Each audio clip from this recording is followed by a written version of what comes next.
Love it. Well, in our shop here, full of catching nerds, you became a sensation because a lot of the same things we teach, especially on the receiving aspect, we saw you do at a really elite level. Just the pass that you were creating with your glove, obviously the timing and the movement, and then with all that came a ton of speed in terms of that movement with your glove. So break it down a little bit for us in terms of A, kind of what your philosophy is on your receiving, and then B, what you're doing to work on that. Yeah. So before I get going, I would be remiss if I didn't give some credit to a teammate of mine and a coach of mine from Tulane University. So I played 2 years at Tulane and then one at Wake.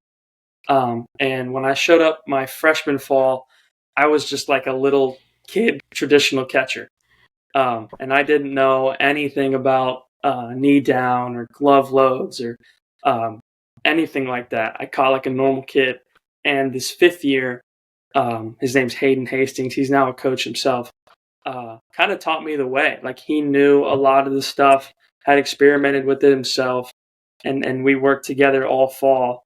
And then combined with our volunteer coach, Adam Core, who's now at Lindenwood University, those two guys both have a great understanding of everything going on in the catching world today and helped me a ton at my time at Tulane. And I just continued to progress that throughout Wake and through now. But what I would say, receiving wise, obviously I like to give a good target, and then the glove load for me is huge. I like to stay on the ground as long as possible. So oftentimes, like my glove doesn't just touch the ground; it hits the ground and rolls back, and then I go forward, almost like scraping the ground with my thumb as I come up. And I try to stay as backhanded and just like what do you call this? Like a 6 o'clock thumb angle as long as possible. And then it'll naturally get to horizontal as I go.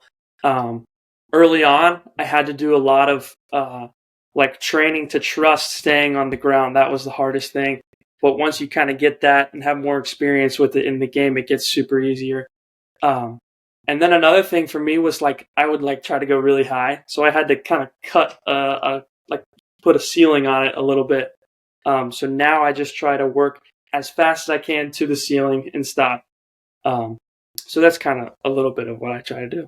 So what are some drills you're doing to kind of train the aspect of just the patience, the timing piece, right? I mean, like, I love it being on the ground. I tell the guys all the time, when the glove's on the ground, we know where it is. It's a little tougher in space to always know where you are. But just the idea of the patience and understanding of hey, I'm going to move to this thing. I'm going to get there eventually. But just that piece, how do you train that? Yeah, so what I do is I get on the machine and put on these slow breaking balls, like these really slow breaking balls, and I just have to sit there the whole time while it's coming in the air, waiting for it, and then I try to be soft to it. So that is great for timing and patience and just kind of like not rushing anything, because like you said, you will get there, you will go out and catch the baseball. So that kind of drill with slow curveballs really helps. But also, like, I think the most valuable thing for me is just bullpens. Like, working on it every day in bullpens, trying to catch as many guys as I can every single day. And then catching, like, 100-something games in college. Just the more experience you get, the better you will get at it. The more you will trust balls coming at you. The less antsy you will get. And honestly, the more relaxed you can the more you can relax yourself, the more you can relax your chest, the more you can relax your hands, the less everything's going to be jumpy, and the more you can kind of let it travel and do your thing.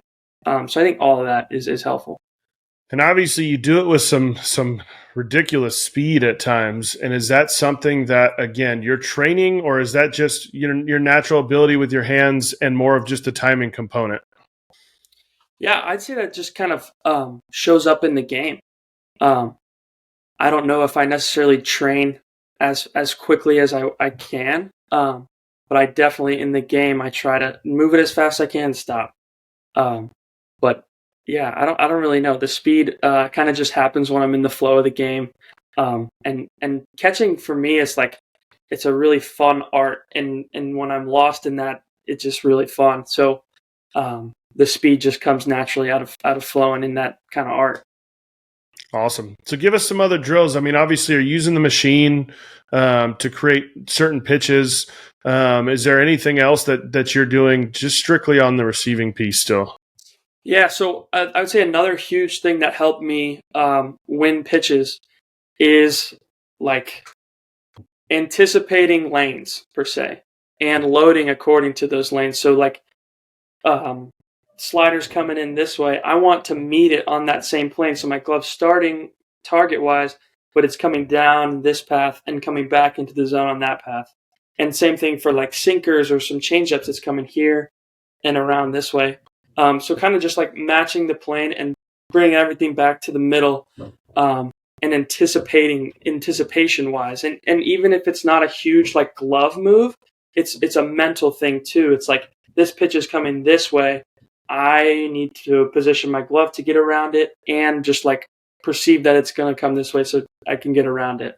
So a little bit of a glove pre-pitch load based on what's coming and a mental anticipation allows you to really just like to just get the pitch and move it back into the zone in one motion. Yeah, with the glove, I think that's important. Yeah, for sure. So talk a little bit about, I love the kind of pre-pitch that matches the plane of the pitch. Talk a little bit about when the ball is not where you intended it to be, but it is a strike, right? We're set up maybe slider away and, we're anticipating that thing this way, and then it ends up backing up over the plate, which is, it's on the white, it's a strike. And a lot of times those are the ones, especially at our younger levels with these guys, that we really try to emphasize. Let's keep strikes by catching the ones that are strikes. So what are you doing on something like that? Yeah, so I think that just has to go back to your trust going this way. You have to find out in bullpens or on the machine how far you can go this way before like either your thumb gets blown up or just like how much room you have going this way. Because that slider's coming away, you have to quickly kind of just and for me it's learning what my limit is per se on that side, and then anything within that I'm able to almost like as if my right hand's the ground, just like come back on the ground and pick it up. And I think that is trained in bullpens, and you can do it off the machine obviously, but for me it's just trust with how far I can go this way and keeping the thumb vertical, and allowing for the pocket to get hit on this side. So you're like tracking that first, kind of when you first see where this thing's going, you're tracking that thing like with glove movement, but staying on the ground. Like you're not elevating off the ground until you're 100% where you're going. I think so. Yeah. So even like that misfire where you just said that, like you'd be set up here, but you would still feel your glove be on the ground as you made that move back. Yeah, or at least that's the thought in my head to get there to where it's a smooth transition in one move. I love that. I love the guys using the ground. It's interesting because so many catchers are hesitant with it in terms of the ground. They feel like maybe they got a pitcher that'll give them shit about not give them a target or whatever it is, right? But It's like, man, knowing where you are is so valuable, and I love that. Even we talk about the idea of like matching planes, but I love the idea of even sticking on the ground as you go to a misfire. That's freaking sweet. So yeah, just kind of knowing where you're at. And then you talk about the thumb down a lot, kind of in that, backhand or 6 o'clock position. mm-hmm. Talk a little bit about what that creates and why you like to be there.